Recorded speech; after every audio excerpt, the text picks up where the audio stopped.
ಇದನ್ನೆಲ್ಲ ಇವರು ಅವ್ರು ಹೇಳ್ತಾರೆ at the beginning of the operation ಅಂತ. ಸೊ ಇಟ್ ಈಸ್ ಕ್ಲಿಯರ್, ಮೊದಲ ಕ್ಷಿಪಣಿಯನ್ನು ಹೊಡೆದ ನಂತರ ಪಾಕಿಸ್ತಾನಕ್ಕೆ ಹೇಳಿದ್ದಾರೆ ಅಂತ.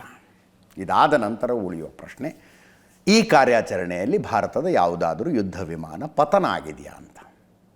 ಯಾವುದಾದ್ರೂ ಮಿಗ್ 21 ಇಲ್ಲ, ಈಗ 29 ತೇಜಸ್ಸು, ರಫಾಲು, ಯಾವುದಾದ್ರೂ ಒಂದು ಪತನ ಆಗಿದೆಯಾ? ಆ ಪ್ರಶ್ನೆಯನ್ನು ರಾಹುಲ್ ಗಾಂಧಿ ಅವರು ಕೇಳಿದ್ರು. ಅಮಿತ್ ಮಾಳವಿಯ ಅವ್ರದ್ದೊಂದು ಟ್ವೀಟ್ ಇದೆ, BJP IT ಸೆಲ್ಲನ್ನು ನಡೆಸ್ತಾರೆ ಇವರು. ಯುದ್ಧದ ಸನ್ನಿವೇಶದಲ್ಲಿ ನಷ್ಟಗಳು ಅದರ ಒಂದು ಭಾಗವಾಗಿದೆ. ನಮ್ಮ ಗುರಿಯನ್ನು ಸಾಧಿಸಿದ್ದೇವೆ, ನಮ್ಮ ಪೈಲಟ್ಗಳು ಸುರಕ್ಷಿತವಾಗಿದ್ದಾರೆ. ನಾವು ಇನ್ನೂ ಯುದ್ಧದಲ್ಲಿರುವುದರಿಂದ ಅಂಥ ಮಾಹಿತಿಗಳನ್ನು ನೀಡಲ್ಲ. ರಾಹುಲ್ ಗಾಂಧಿ ಪ್ರಶ್ನೆಗಳು ಕೇವಲ ಬೂಟಾಟಿಕೆಯಂತಿದ್ದಾವೆ ಅಂತ. ರಾಹುಲ್ ಗಾಂಧಿ ಪ್ರಶ್ನೆಗಳು ಕೇವಲ ಬೂಟಾಟಿಕೆಯಂತಿದ್ದಾವೆ. ಭಾರತದ ಯಾವುದಾದ್ರೂ ಯುದ್ಧ ವಿಮಾನ ಪತನ ಆಗಿದೆಯಾ? ಸರ್ವಪಕ್ಷಗಳ ಸಭೆಯಲ್ಲಿ ಈ ಪ್ರಶ್ನೆಯನ್ನು ವಿಪಕ್ಷಗಳ ನಾಯಕರು ಕೇಳಿದ್ರು ಮತ್ತು ರಕ್ಷಣಾ ಸಚಿವರು ಇಲ್ಲ ಅಂತ ಹೇಳಿದ್ದಾರೆ ಅನ್ನುವ ಮಾಹಿತಿ ನಮಗೆ ಬಂತು. ರಕ್ಷಣಾ ಸಚಿವರು ನಿರಾಕರಿಸಿದ್ದಾರೆ ಅಂತ. ಅಲ್ಲಿಗೆ ಇಟ್ ಶುಡ್ ಬಿ ಕ್ಲಿಯರ್. ಆದರೆ ಪಾಕಿಸ್ತಾನ ಮತ್ತೆ ಕ್ಲೇಮ್ ಮಾಡ್ತಾ ಇದೆ, ನಾವು ಒಂದು ರಫಾಲ್ ಹೊಡೆದಾಕಿದ್ದೀವಿ ಅಂತ ಪಾಕಿಸ್ತಾನ ಮತ್ತೆ ಹೇಳ್ತಾ ಇದೆ. ಪ್ರೆಸ್ ಮೀಟ್ನಲ್ಲೂ ಈ ವಿಷಯ ಬಂತು. ಪ್ರೆಸ್ ಮೀಟ್ನಲ್ಲೂ ಪಾಕಿಸ್ತಾನ ರಫಾಲ್ ಹೊಡೆದು ಹಾಕಿದ್ದೀವಿ ಅಂತ ಹೇಳಿದಾಗ ಆ ಸ್ಕೈ ನ್ಯೂಸ್ನ ಆ್ಯಂಕರ್ ಕೇಳ್ತಾರೆ, ಅದು ಮಾನ್ಯುಮೆಂಟಲ್ ಬಿಡಿ, ಅದು ಮಾನ್ಯುಮೆಂಟಲ್ ಪ್ರಶ್ನೆ, ಮಾನ್ಯುಮೆಂಟಲ್ ಉತ್ತರ. ಅದು ಪಾಕಿಸ್ತಾನದ ರಕ್ಷಣಾ ಸಚಿವರಿಗೆ ಕೇಳ್ತಾರೆ ಅವರು, ಭಾರತದ ಒಂದು ರಫಾಲ್ ಯುದ್ಧ ವಿಮಾನ ಹೊಡೆದಾಕಿದ್ದೀವಿ ಅಂತಿದ್ದಾರಲ್ಲ, ಏನು ಸಾಕ್ಷಿ ಇದೆ ನಿಮ್ಮ ಹತ್ರ ಅಂದರೆ, it is all over social media ಅಂದ್ಬಿಟ್ರು ಅವರು. ಸೋಷಿಯಲ್ ಮೀಡಿಯಾದಲ್ಲೆಲ್ಲ ಬರ್ತಾ ಇದೆ ಅದು ಅಂತ ಆ್ಯಂಕರ್ ಅವರಿಗೆ ನೆನಪಿಸಿದ್ರು, ನೀವು ಒಂದು ದೇಶದ ರಕ್ಷಣಾ ಸಚಿವರು ನೆನಪಿಟ್ಕೊಳ್ಳಿ ಅಂತ. ಯುದ್ಧ ವಿಮಾನವನ್ನು ಭಾರತ ಕಳೆದುಕೊಂಡಿರುವ ಪ್ರಶ್ನೆ ಭಾರತದ ಅಧಿಕಾರಿಗಳು ನಡೆಸಿದ ಪ್ರೆಸ್ ಮೀಟ್ನಲ್ಲೂ ಬಂತು. ಒಬ್ಬ ಪತ್ರಕರ್ತರು ಸ್ಪೆಸಿಫಿಕಲಿ ಕೇಳಿದರು, ಪಾಕಿಸ್ತಾನ ಹಿಂಗೆ ಕ್ಲೇಮ್ ಮಾಡ್ತಾ ಇದೆ, ನೀವೇನು ಹೇಳ್ತೀರಿ ಅಂತ. ಆ ಅಧಿಕಾರಿ ಹೇಳಿದ್ರು, ಇನ್ನೂ ಆಪರೇಷನ್ ನಡೀತಾ ಇದೆ, ಯುದ್ಧ it is still going on. ಈ ಸಂದರ್ಭದಲ್ಲಿ ನಾವು ಅದನ್ನು ಹೇಳೋದಿಲ್ಲ, ಆದರೆ ನಮ್ಮ ಎಲ್ಲ ಪೈಲಟ್ಗಳು ಸುರಕ್ಷಿತವಾಗಿ ಮನೆ ತಲುಪಿದ್ದಾರೆ ಅನ್ನುವ ಉತ್ತರ ಅವರಿಂದ ಬಂದಿತ್ತು. ಇಷ್ಟೆಲ್ಲ ಆಯ್ತಲ್ಲ. ಈಗ ಇದಾದ ಮೇಲೆ ಜೈಶಂಕರ್ ಅವರು, ಜೈಶಂಕರ್ ಅಲ್ಲ, ವಿದೇಶಾಂಗ ಇಲಾಖೆ ಸ್ಪಷ್ಟೀಕರಣ ಕೊಟ್ಟಿದೆ ರಾಹುಲ್ ಗಾಂಧಿ ಅವರ ಪ್ರಶ್ನೆಗೆ. ಆರಂಭದಲ್ಲೇ ನಾವು ಪಾಕಿಸ್ತಾನಕ್ಕೆ ಎಚ್ಚರಿಕೆ ನೀಡಿದ್ದೆವು, ಆಪರೇಷನ್ ಸಿಂಧೂರದ ಆರಂಭದಲ್ಲೇ. ಆಪರೇಷನ್ ಸಿಂಧೂರ ಆರಂಭಗೊಳ್ಳುವುದಕ್ಕೂ ಮೊದಲು ಮಾಹಿತಿ ಕೊಟ್ಟಿದ್ವಿ ಅನ್ನೋದು ಸುಳ್ಳು. ರಾಹುಲ್ ಗಾಂಧಿ ತಪ್ಪಾಗಿ ಬಿಂಬಿಸುವ ಪ್ರಯತ್ನ ಮಾಡ್ತಾ ಇದ್ದಾರೆ.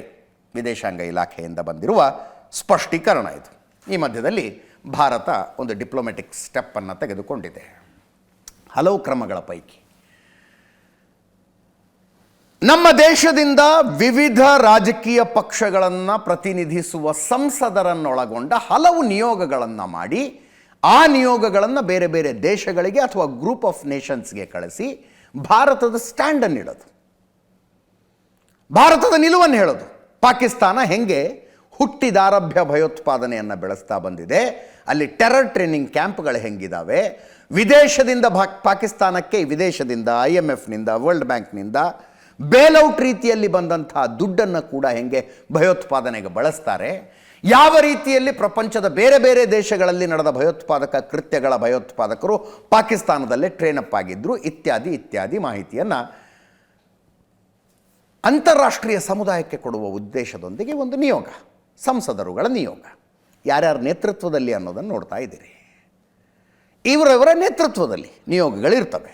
ಅದರಲ್ಲೊಂದು 5-6 ಜನ MP ಗಳಿದ್ದಾರೆ. ಕರ್ನಾಟಕದಿಂದಲೂ 2 ಹೋಗ್ತಾ ಇದ್ದಾರೆ. ಕ್ಯಾಪ್ಟನ್ ಬ್ರಿಜೇಶ್ ಚೌಟಾ ಮಂಗಳೂರಿನ ಸಂಸದರು, ಜೊತೆಗೆ ತೇಜಸ್ವಿ ಸೂರ್ಯ ಬೆಂಗಳೂರು ದಕ್ಷಿಣದ ಸಂಸದರು. ತೇಜಸ್ವಿ ಸೂರ್ಯ ಶಶಿ ತರೂರ್ ಅವರ ಟೀಮಲ್ಲಿ ಇರ್ತಾರೆ.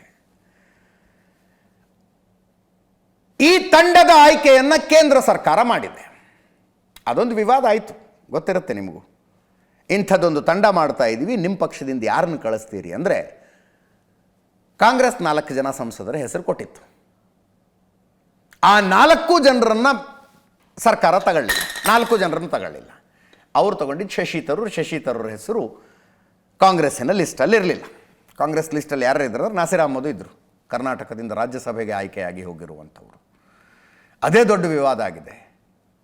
ಪಾಕಿಸ್ತಾನದ ವಿರುದ್ಧ ಅಂತಾರಾಷ್ಟ್ರೀಯ ಮಟ್ಟದಲ್ಲಿ ಅಭಿಪ್ರಾಯ ಮೂಡಿಸುವ ನಿಯೋಗದಲ್ಲಿ ನಾಸಿರ್ ಅಹಮದರನ್ನು ಕಾಂಗ್ರೆಸ್ ಹಾಕಿದೆ.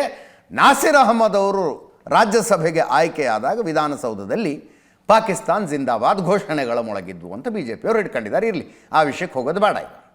ಒಟ್ಟಿನಲ್ಲಿ Congress, one of the Congress representative is Shashi Tharoor. ಇದರಲ್ಲಿ TMCಯಿಂದ ಕ್ರಿಕೆಟ್ರು ನಮ್ಮ ಯೂಸುಫ್ ಪಠಾಣ್ ತೃಣಮೂಲ ಕಾಂಗ್ರೆಸ್ನಿಂದ ಆಯ್ಕೆಯಾಗಿದ್ದಾರೆ. ಅವರನ್ನು ಆರಿಸಿತ್ತು ಕೇಂದ್ರ ಸರ್ಕಾರ. Yusuf Pathan I am not available ಅಂತ ಉತ್ತರ ಕೊಟ್ಟಿದ್ದಾರಂತೆ. ಐ ಆಮ್ ನಾಟ್ ಅವೈಲೇಬಲ್ ಅಂತ, ನಾನು ಫ್ರೀ ಇಲ್ಲ ಆ ಟೈಮ್ನಲ್ಲಿ ಅಂತ. I am not available at that time ಅಂತ ಯೂಸುಫ್ ಪಠಾಣ್ ಹೇಳಿದಾರಂತೆ. ಮಮತಾ ಬ್ಯಾನರ್ಜಿ ಅವ್ರು ಹೇಳೋದು ಕೇಂದ್ರ ಸರ್ಕಾರ ಮಾತೃಪಕ್ಷಕ್ಕೆ ಮಾಹಿತಿ ಕೊಟ್ಟಿಲ್ಲ ಅಂತ. ಅಂದರೆ ನೀವು ಫಸ್ಟ್ ನಮ್ಮನ್ನು ಕೇಳಬೇಕಾಗಿತ್ತು, ನಿಮ್ಮ ಪಕ್ಷದಿಂದ ಯಾರು ಅಂತ ನಮ್ಮನ್ನು ಕೇಳಬೇಕಾಗಿತ್ತು. ನಮ್ಮನ್ನು ಏನೂ ಕೇಳಿಲ್ಲ ನೀವು. ಹಾಗೇನಾದರೂ ಮನವಿ ಬಂದರೆ ನಾವು ಪರಿಗಣಿಸಬಹುದು. ನಾವು ಸಂಪೂರ್ಣವಾಗಿ ದೇಶದ ಪರವಾಗಿದ್ದೇವೆ. ವಿದೇಶಾಂಗ ವ್ಯವಹಾರಗಳ ವಿಷಯದಲ್ಲಿ ನಾವು ಯಾವಾಗಲೂ ಕೇಂದ್ರದ ನೀತಿಯನ್ನು ಬೆಂಬಲಿಸ್ತೇವೆ ಅಂತ ಹೇಳಿಕೆಯನ್ನು ಕೊಟ್ಟಿದ್ದಾರೆ ಮಮತಾ ಬ್ಯಾನರ್ಜಿ. ಆದರೆ ಅವರ ಸಂಸದ ಯೂಸುಫ್ ಪಠಾಣ್, ಮಾಜಿ ಕ್ರಿಕೆಟರು, ಐ ಆಮ್ ನಾಟ್ ಅವೈಲೇಬಲ್ ಅಂದಿದ್ದಾರಂತೆ. ಅವರು ಈ ಡೆಲಿಗೇಷನ್ನಿನ ಭಾಗವಾಗಿರುವುದಿಲ್ಲ. ಇದು ಸುದ್ದಿ.